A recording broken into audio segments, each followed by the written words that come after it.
yang membunuh Sayyidina Ali, yang menikam Ali waktu sembahyang subuh, itu orang Islam apa orang kafir? Orang Islam, bukan Yahudi, bukan Nasrani, bukan kafir. Namanya Abdurrahman bin Muljam, Islam tapi Khawarij. Apa itu Khawarij?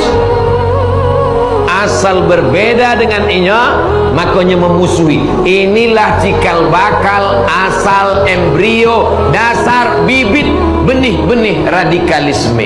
Tidak ada yang bisa menyesatkan kamu, tidak ada yang bisa merusak hati kamu.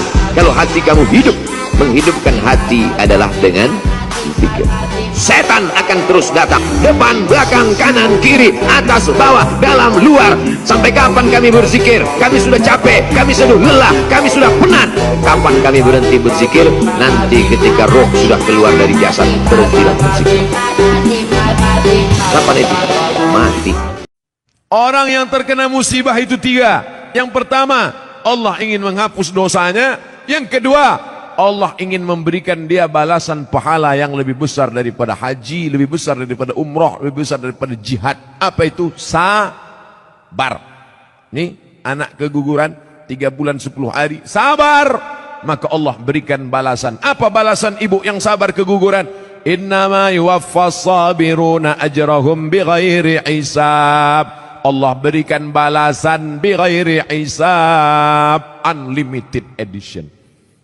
Pertama, dosa ibu diampuni. Yang kedua, Allah berikan ibu balasan pahala unlimited. Yang ketiga, di akhirat Allah naikkan derajat. Ada orang-orang yang derajatnya sudah sampai tinggi, tapi amalnya tak cukup. Maka kata Allah, kasih dia ujian, sehingga ketika dia sabar, dia layak untuk menempati itu.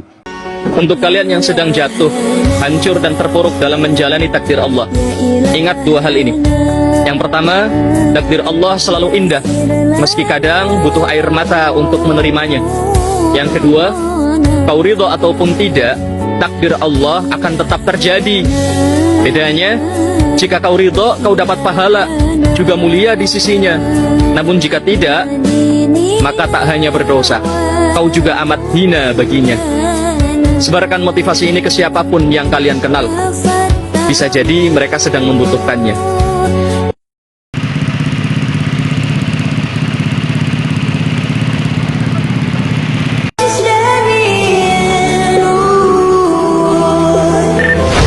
Tapi ada di antara kita misalnya dizalimi oleh orang.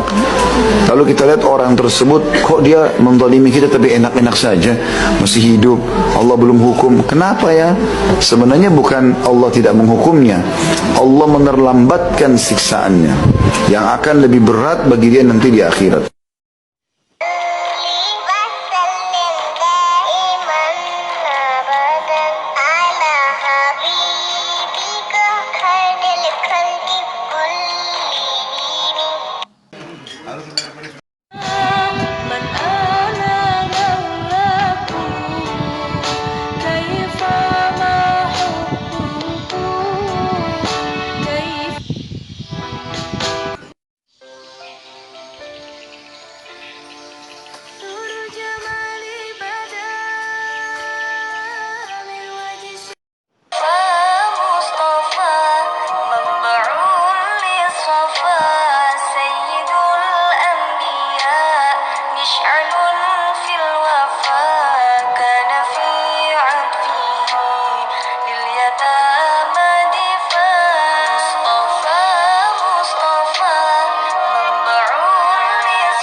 Tidak ada proses yang mudah untuk hasil yang indah. Tidak ada hasil yang indah tanpa proses berusaha. Tuhan lebih tahu tanpa harus kamu ucapkan, dan menjawab lebih apa yang kau pinta dari apa yang kau bayangkan. Biarlah berjalannya dengan waktu dan caranya. Doa, usaha, ikhtiar, tawakal, insya Allah akan indah pada masanya.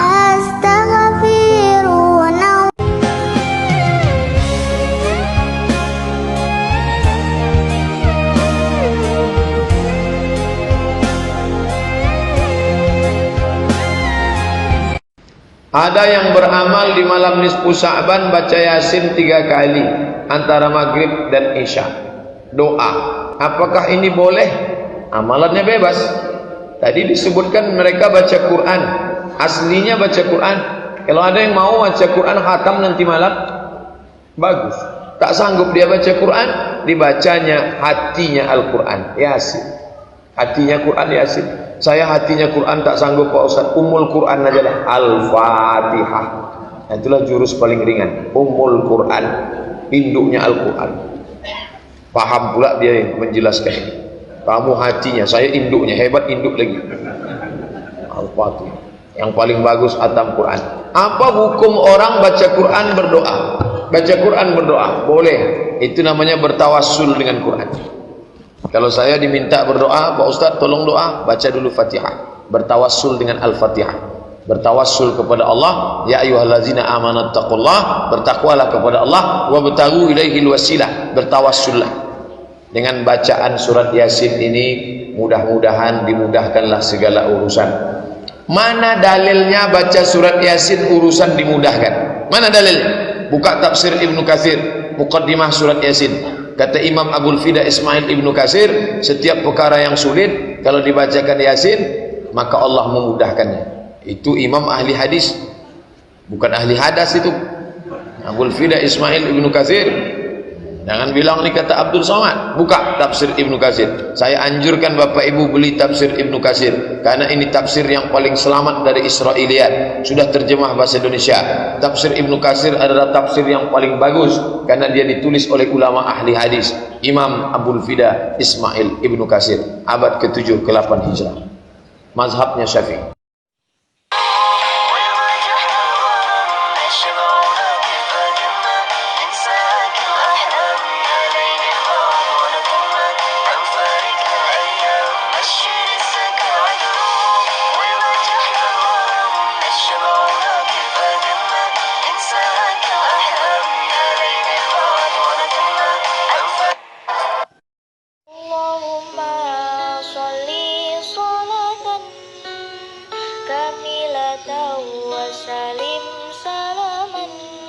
Hiduplah di levelmu sendiri, jangan hidup di level orang lain.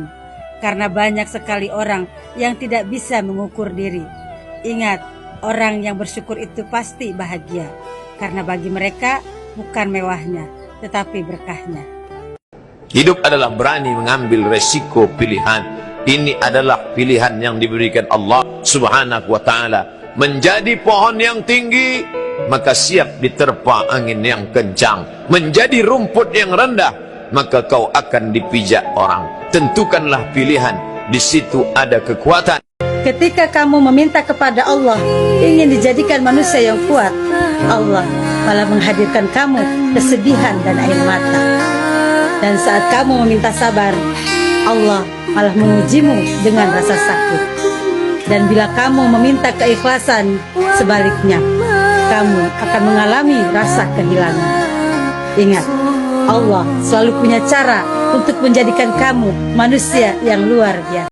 Di bulan Sya'ban ada satu malam yang disebutkan dalam riwayat Imam At-Tabrani. Apa kata Nabi Muhammad sallallahu alaihi wasallam? Yattali'u Allah ala khalqihi lailatan nisfi min Sya'ban. Allah memiliki perhatian khusus kepada hamba-hambanya pada malam nisfu Sya'ban, tanggal 14 malam 15 Sya'ban, dimulai dari setelah maghrib. Fayaghfiru li jami'i khalqihi. Allah mengampuni semua makhluknya. Semua makhluknya diampunkan Allah Subhanahu wa ta'ala, illa kecuali dua orang. Li musyrikin, yang pertama orang yang musyrik, mempersekutukan Allah, menduakan Allah dengan yang lain, meminta kepada batu, pokok kayu, hantu, meminta kepada manusia, meminta kepada makhluk. Jangan sampai orang menangis tengah malam mengadukan kita kepada Allah. Kalau diadukannya kita ke Pak Kapolsek, sekedar masuk penjara aja kita. Tapi kalau diadukannya kita kepada Allah, supirmu, tukang cucimu, babysittermu, drivermu, pegawaimu, karyawanmu, tukang kebunmu, kalau sampai mereka mengadu kepada Allah, tak dapat kau kenikmatan hidup. Hati-hati, waspadalah. Jika saat ini kamu sedang terluka dan kecewa, maka jangan pernah lari dari luka itu. Karena semakin engkau lari, dia akan semakin menyakiti. Tapi rawatlah lukamu hingga dia benar-benar sembuh.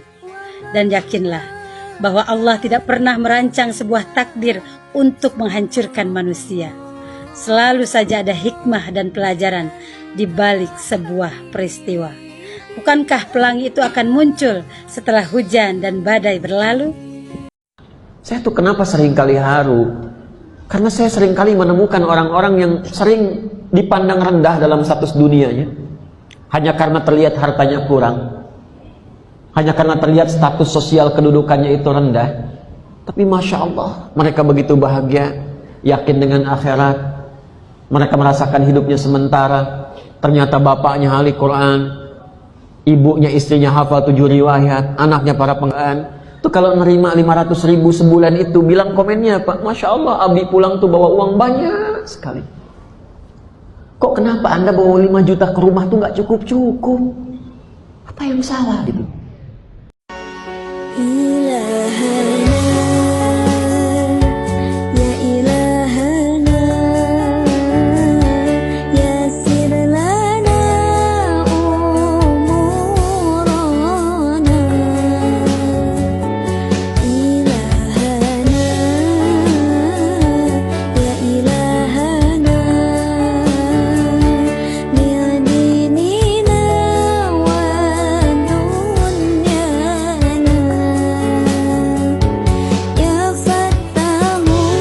Tidak usah kita berusaha disukai orang.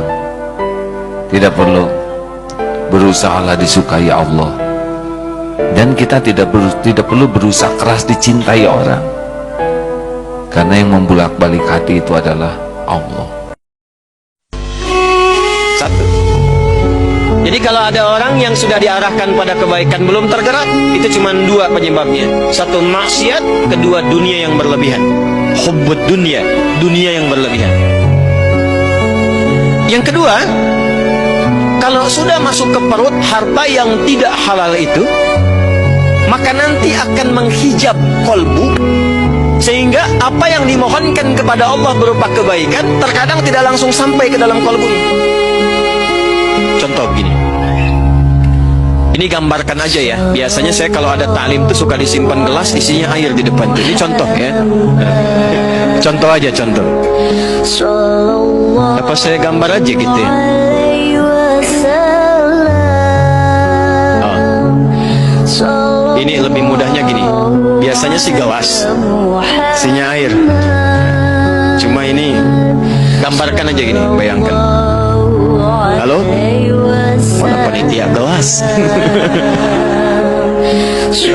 Ini gini. Alhamdulillah, zakallah. Alhamdulillah. Nah, nggak apa-apa mau isinya air bening, kopi, susu, nggak ada masalah. Ya, tanpa isi ya tawakal aja nasib. Nggak, memang saya meminta untuk yang tidak ada isinya. Lihat sini. Ini apa? Halo, ini apa? Baik, ada isinya. Tuh, tidak ada isinya ya. Diam, diam. Lihat dulu. Kalau tidak ada isi, artinya mudah untuk diisi. Minta kopi, isi kopi. Airnya mana? Diairin. Minta susu, kasih susu. Minta air putih, kasih. Air bening, kasih. Apapun yang diminta masuk karena kosong. Spidol masuk. Apapun masuk. Tapi kalau begini, nih, tutup nih. Minta kopi, masuk gak? Tidak, karena tertutup. Semakin keras penutupnya, ini kertas nih. Tapi kalau ditutup misalnya pakai benda yang lebih keras,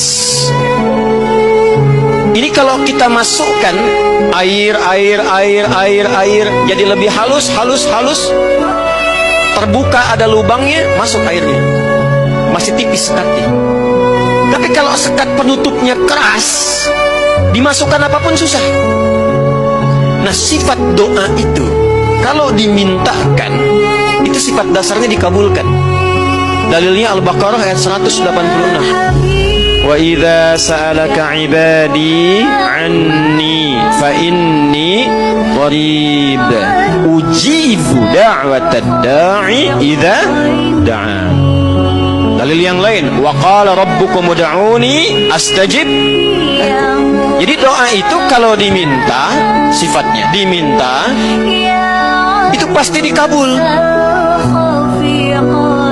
Kalau dimintakan pasti dikabulkan. Baik itu seketika saat diminta, kalau memang yang diminta itu kebutuhan kita, maslahatnya dunia akhirat.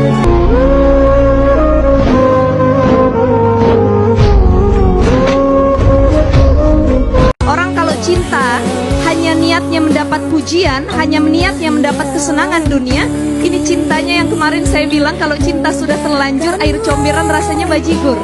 Kalau cinta sudah melekat kotoran kucing rasanya coklat. Kalau cinta dilarang-larang nanti cinta akan menentang.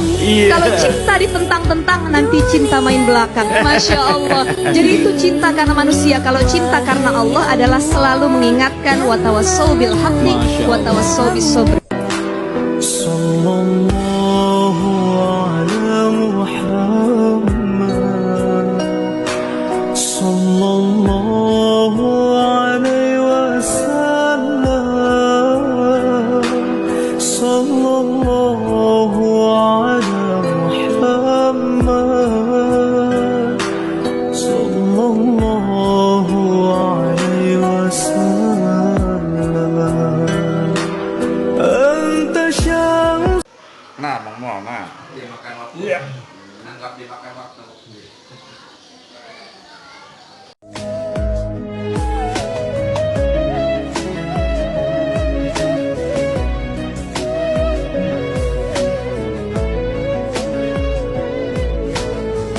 Bukan aku yang kuat, tapi Allah yang memudahkan.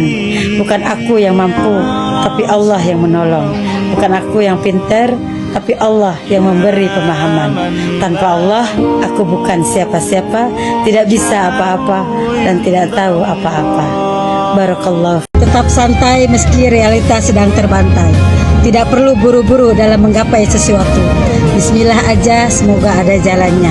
Jika yang baik dipertemukan dengan yang baik, semoga kita yang sedang memperbaiki diri, Allah pertemukan dengan seseorang yang bisa menuntun kita ke jalan kebaikan. Kalau memang capek, istirahat. Jangan terlalu memaksakan diri untuk menjadi seperti apa yang orang lain inginkan. Karena orang lain itu hanya mampu menilai, namun tidak mampu merasakan apa yang kita alami sebenarnya. Jadilah pribadi yang apabila dia patah, dia tumbuh kembali. Apabila dia sakit, dia sembuh kembali. Dan apabila dia hancur, dia utuh kembali. Ingat, jangan pernah remehkan kebaikan sekecil apapun. Dan jangan pernah berharap kebaikan itu dibalas oleh siapapun. Biarlah Allah yang akan membalasnya. Hanya redup, bukan padam. Sampai jumpa di rencana Tuhan berikutnya. Buat kamu terima kasih sudah memberi rasa nyaman. Walaupun pada akhirnya aku yang pernah memberimu nyaman, tapi aku juga yang tertinggal. Ya muqallibal qulub, wahai Rob yang maha membolak-balik hati manusia, jangan kembalikan aku kepada kemaksiatan ya Allah. Sakit hati ini ketika ditinggalkan ya Allah. Tapi ya Allah, ini musibah yang luar biasa untuk diriku. Berikan aku ganti yang terbaik ya Allah, yang menurutmu terbaik ya Allah. Orang tahu atau tidak, orang mau berterima kasih atau tidak, orang menghargai atau tidak, orang mau balas budi atau tidak, semua itu benar-benar tidak penting buat kita. Yang terpenting adalah wakafa billahi syahida. Cukup Allah saja yang menjadi saksi atas segala amal-amal perbuatan kita. Tidak usah memikirkan apapun balasan mereka terhadap kita. Fokus saja memantaskan diri, memperbaiki diri, dan niatkan semua itu karena lillah.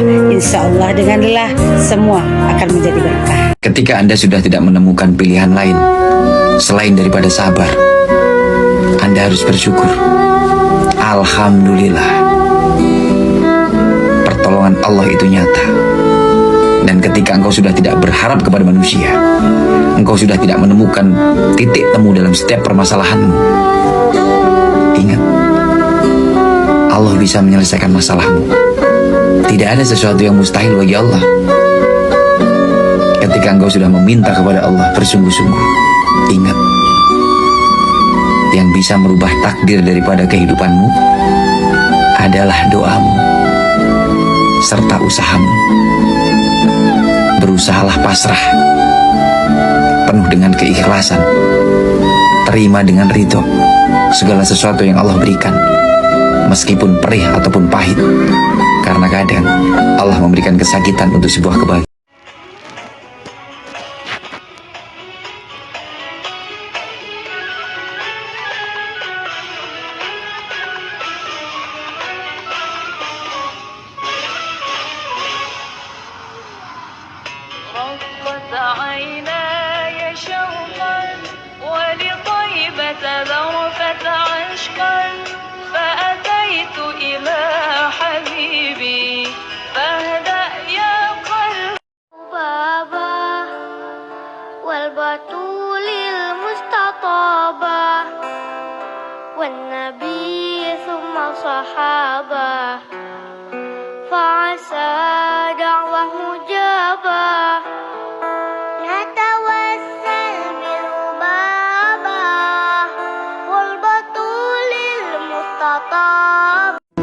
Jemputlah hidayah Allah.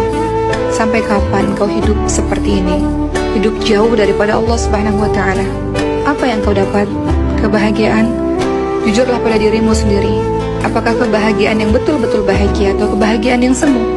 Maka berubahlah, jemputlah hidayah. Dan seseorang bisa berubah sebenarnya, bisa lebih dekat kepada Allah karena 4 hal. Pertama, karena dia memang belajar dan menuntut ilmu. Kedua, karena ada kisah sedih dalam hidupnya. Ketiga, justru karena ada kisah bahagia dalam hidupnya. Dan keempat, karena pergaulan. Raih hidayah itu, jemput hidayah itu. Allah sudah berikan, namun seringkali kita mengabaikan hidayah itu. Mudah-mudahan kita semua, keluarga kita diberikan hidayah oleh Allah dan istiqamah dalam keimanan Islam ini, insya Allah. Saya teringat guru saya, Asy-Syaikh Kiai Haji Ahmad Taftajani di Pandeglang. Beliau bilang, kalian kalau menuntut ilmu karena Allah Ta'ala, jangankan harta, tahta, wanita, semua yang kalian inginkan pasti akan kalian dapatkan, bahkan akan tertunduk di bawah mata kaki kalian. Artinya apa? Kalau orang sudah belajar mencari ilmu, tujuannya karena Allah Ta'ala, harta, tahta, wanita pasti akan didapatkan. Dan orang yang punya ilmu tidak mengharapkan itu, kecuali harapannya untuk mendapatkan ridha Allah Subhanahu wa ta'ala, sehingga bisa berkumpul bersama baginda Nabi besar Muhammad di surganya Allah Subhanahu. Kalian wajib tahu konsepnya seseorang yang cintanya tidak sungguh-sungguh kepadamu, maka dia akan berkata, kalau jodoh tidak akan kemana, biarlah waktu yang akan menentukan kita.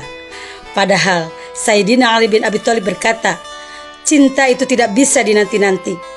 Ambil dia dengan penuh keberanian atau lepaskan dia dengan penuh keikhlasan. Jadi tentukan dari sekarang, lamar dia dengan penuh keberanian atau pilih lepaskan dia dengan penuh keikhlasan.